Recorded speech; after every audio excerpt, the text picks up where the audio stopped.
Viewer Afro Asia cricket cup को 14 साल बाद दोबारा बहाल करने के लिए एशियन क्रिकेट काउंसिल एबीसी और भारतीय क्रिकेट बोर्ड बीसीसीआई के सेक्रेटरी शाह इजलास करेंगे। भारतीय मीडिया रिपोर्ट्स के मुताबिक शाह का कहना है कि ये एक टूर्नामेंट है जिससे न सिर्फ आमदनी होगी बल्कि अफ्रीका में क्रिकेट की तरक्की में भी मदद मिलेगी।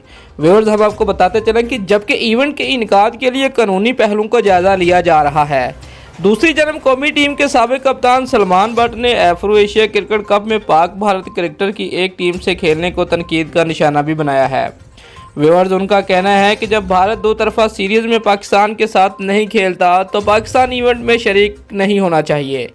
काबल अज़ीज़ 2007 में एफ्रो एशिया कप के आखिरी एडिशन में श्रीलंका के साबिक कप्तान महिला जयवर्धने ने एक एशिया 11 की क़यादत की थी, जिसमें भारत, पाकिस्तान और बांग्लादेश के खिलाड़ियों ने जनूबी अफ्रीका, जिम्बाब्वे और कीनिया के क्रिकेटर्स पर मुश्तमिल अफ्रीका की टीम को 3-0 से शिकस्त दी थी।